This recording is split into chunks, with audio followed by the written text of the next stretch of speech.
Good morning, true crime friends. How y'all doing? Oh my goodness. Have I got a story for you? Here's the thing. This is a true crime. That's not actually a crime. I'm kind of living for it. First, you know what you need to do. Please like this video and subscribe to the channel. It helps other people find us. We need to talk about none other than Mr. Ryan Borgeardt, age 45, over there in Wisconsin. So look, Ryan Borgeardt has been all over the news, but here's the thing that he did was not a crime. It was just shady boots. You're not supposed to do this. So Ryan goes out in August, right? August, like a few months ago, August 2024. He goes out on a lake and he's like, babe, I'm gonna go fishing. I'm gonna take the kayak. I'm gonna take my truck. I'm gonna take all my relevant documents, you know, like you do when you go fishing. Shady.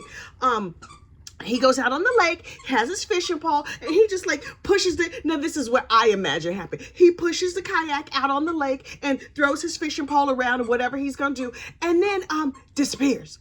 Right before he disappears though, he called his wife. He's like, babe, I'm coming in now. I'm gonna see you in a little bit. And she's like, okay. And then she never hears from him again.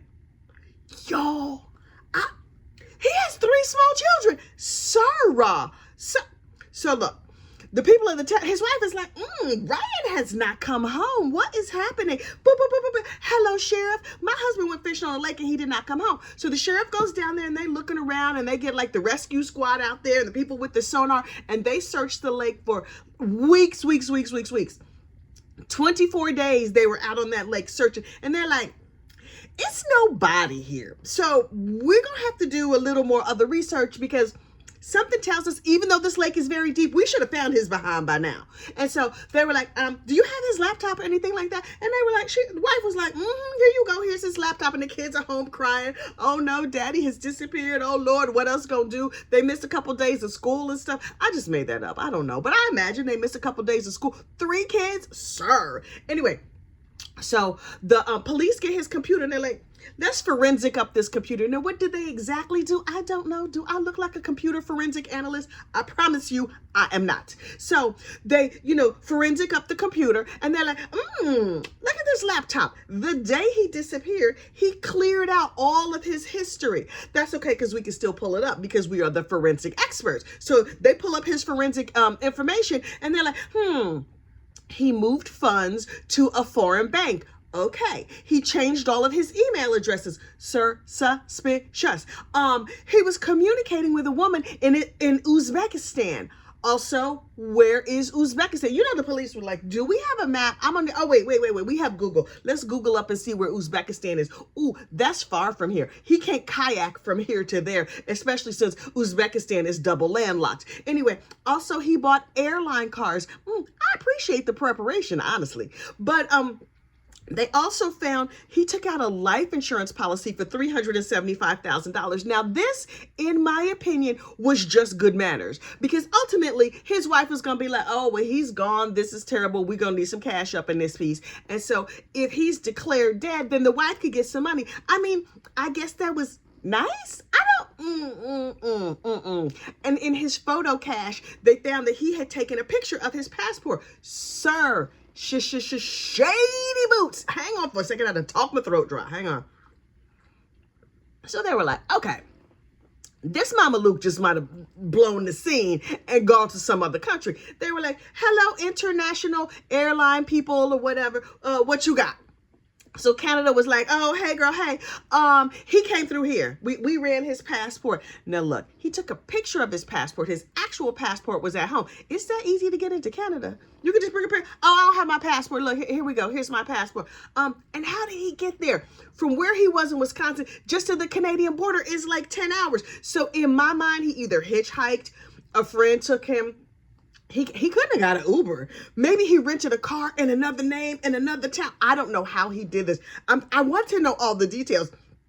I hope he comes back just so he can explain. And so he goes to Canada and then he's disappeared. So he could have taken those airline cars and flown from Canada to Uzbekistan. Was that a long flight? Is there a layover? I don't know how long the flight is. I should have looked at Ziggy. How long is the flight from Canada to Uzbekistan? She got answers. From Canada to fly to Uzbekistan, it'll take about 12 hours and 48 minutes. That's a long flight. Okay, 12 hours. That's a long time on a plane. So I want to know, did he take reading material? He couldn't get on Wi-Fi. I mean, I guess he could on that burner phone that he bought. Y'all, shady. Oh, he's shady. And so everybody was like, oh, this is sad. But he didn't, he's no longer on this mortal coil. He's still here. He's just in another country, possibly with another woman. What are the chances that he got there and that other woman wasn't real? Y'all. I hope he at least FaceTimed this heifer before he gave up his whole life to go be with her. Because he could get there and it could be a whole other situation. Does he speak Uzbek or Russian or whatever they speak over there in Uzbekistan? Unclear. And so I was like, this is terrible. Also real juicy. And the sheriff is like, Ryan, sir, we're asking you very politely. Could you please just give us a call and let us know you're okay? Just give us a ring-a-ling-ling and just let us know what's happening. I want to know what the wife thinks. If he calls, is she taking his call? Let this be me. Let Mr. Gossip be like, oh, I disappeared to Uzbekistan. Can I still get that $375,000? I can't. Because we don't have proof. Can I have him declared legally dead because he dead to me? That should be enough. You disappear to another country to be with another woman and you leave all your earthly possessions here. I'm selling your truck. I'm selling everything you left behind. It's just going for cash because we got to pay this mortgage. You dead to me. And so I want to collect that life insurance money. And I was like, so, this crime has been, this crime that's actually not a crime, this disappearance has been all over the news. And I was like, oh, so some crafty content creator, I don't know if this girl is on YouTube, TikTok, what she's on, but apparently in San Diego from like a year ago, she was sitting there on the beach with a sign that says, ask me for free advice. And then she's recording it because she's creating content for her channel. Okay. And most of the time, these videos, in my opinion, they're not interesting to me because it's somebody young asking people. It's a young person being like, ask me for advice. Child, what you know? You young. Anyway, so this content creator was like, wait. One time I had a dude ride up to my little video setup and ask if he should go to Uzbekistan. That's oddly specific. Let me pull up that video. Heifer pulled up the video and come to find out it's Ryan. Yo, he been planning this crime for a minute. A year ago, he is asking a random stranger on the beach, hey, should I stay here or should I go to this foreign country to be with a woman I never really met in person? And then he says like, yeah, I'm married. I want to know what advice she gave him. Like, boy, quit playing. You got kids. You got responsibility. Divorce that lady like you have some common doggone sense and go on with the rest of your life. Live your best Uzbekistan life if that's what you want to do. But so the content creator put this video up on the TikTok, the YouTube, wherever she put it. Hang on. And now the whole internet is like, heifer. Content creators out here solving crimes. Yo, I'm here for it. What if I solved a crime? That's not really where my gifts lie. My gifts lie in gossiping about other people's crime. I'm not trying to get my hands dirty all up in the criminal investigation world. As in semi-related aside, recently somebody sent me an email, was like, you need to investigate this and you need to call this person and email this person and do all this background work. No. Dear person who sent me that email, who shall remain nameless, because I have it on good authority that you might be involved in that particular crime. I'm not investigating. I'm not emailing that lady. I'm not calling nobody. That's not me. That's not me. When somebody else solved that crime, I'm gonna gossip all about it. I will gossip unto you. But solving crimes, no, sir. No. I'm not leaving my house. Anyway. Back to the crime at hand. That's not really a crime. Ryan Borgeardt, when they looked up his computer information or whatever, I don't know how they tracking this boy. He must have tapped into his cloud because they're like, oh, we're able to see from our forensic whatever of the computer. His location is now in Uzbekistan. Yo, was he on Uzbekistan Duolingo? If your spouse is on, or your partner is on a weird foreign language, I mean, Russian and Uzbek, like that's not a weird foreign language. You can learn another language if you want to, but they suddenly learn another language. Girl. Also, I looked it up. There's no extradition treaty from I can't talk. From Uzbekistan to the U.S. Donna Adelson. Donna girl. Donna. You was looking at Vietnam. All you had to do was go to Uzbekistan. Now, she don't know nobody there, but I don't think she knew nobody in Vietnam either, but she had planned herself like a nice little condo or whatever. She was going to live real good over there in Vietnam till she got caught. She would have been better off just faking her unfortunate unaliving. Honestly, of the Adelson clan, that Harvey Adelson, who's probably still roaming aimlessly around the airport, he would be a drag on your disappearance. I'm not going to lie. She could probably disappear real easy, just get a separate passport or something like that, but she's not good at crime. This dude, excellent at crime. It makes me wonder how many other people have disappeared that we don't even know about. It seems like it's kind of easy. I mean, hard with computers and stuff like that. But historically, did people just disappear all the time? I feel like people disappeared all the time. We just didn't know nothing about it. You just have to be crafty and a planner and know how to get like a fake passport or something like that, which apparently is not that hard. This dude got all the way to Uzbekistan. Y'all, maybe I should start a how to disappear business. Although, me being me, I'll be like, y'all not gonna believe the client I just got for my fake your disappearance business. Oh my God, I'll be up here telling everybody business. Okay, maybe that's a bad idea. Anyway, in other news, we need to talk about South Carolina. You know we got to talk about South Carolina. How can we go a day without talking about South Carolina? Now, 8 monkeys remain loose. They have escaped from the Alpha Genesis Corporation, which sounds like a Batman villain, and personally, I believe is a Batman villain. 8 monkeys remain loose. Now, 43 originally escaped. 8 remain free. They say that the monkeys are still just like on the edge of the facility, chirping and cooing to the monkeys that are on the inside.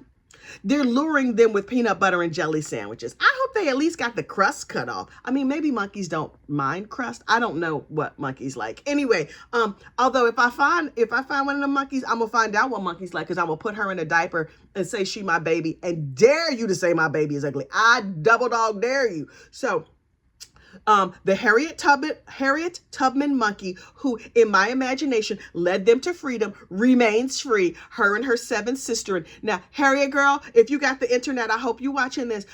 You should maybe move further away from the facility. Here's the thing I found out this weekend though. There are calls for this facility to be shut down. There are 6,000 monkeys living down there at this facility. They're just breeding them and then sending them out for other places to do the testing. So y'all got them sister wife monkeys, those a hand monkey's tail monkeys just breeding and breeding. That scene, I don't like it. I don't like it. So the hand monkey's tail monkeys are down there in Emus, South Carolina. And I was like, stop this practice, shut this place down. But here's the thing. That monkey facility provides a lot of jobs to the people down there in Emus. It's not like it's a big Walmart or other corporations for them to go work at. Do you want to move to Emus? Most of y'all, I'm guessing the answer is no. Them people need jobs down there. So maybe they could just have like a monkey playpen organization. I'm not sure how Emus works, or monkeys, or the Alpha Genesis Corporation, but I would like the nice people down there in that county to keep those jobs, but maybe do nice things with the monkeys, but don't be like forced breeding. I don't know. Is that like one of those, what do they call it? A monkey mill? Is this a South Carolina monkey mill? Y'all, it seems evil to me. Also, I think they're going to want to change their name so they sound less like a villain. Although, if you're a monkey mill, you kind of are a villain, so maybe keep your villainous name. Unclear. Look, last but certainly not least, there are 2 feral, untrained emu free in Horry County, South Carolina. Why I am getting all these animal reports out of South Carolina, I do not know, but I want to say, please keep them coming. I'm living for it. Feral, untrained emu. Named Thelma and Louise. Oh, I love this so much. I hope that the monkeys instructed Thelma and Louise on how to leave their captivity. Also, aren't all emu feral? Like, if emus are just out here in these streets, then aren't they all feral? I don't understand. Are there trained emus? Is there an emu circus? Oh, I might go see that. Wait, but they would have to treat the emu nice, because I don't want to be a part of nothing where you damage animals or nothing like that. But they describe them as feral and untrained emus, as opposed to the tame pet emus that people keep around. Y'all, South Carolina, I do not understand you, not even a little bit, but that's okay. Clearly, some things are not meant for me to understand. So, Thelma and Louise, the feral untrained emu in Horry County, South Carolina, hang on, are out here running amok.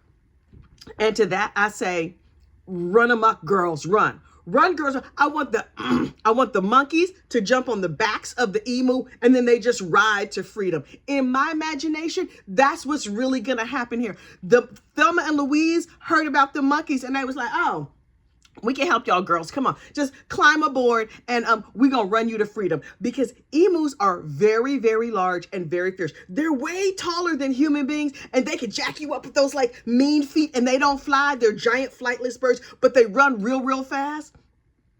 Are emus native to South Carolina?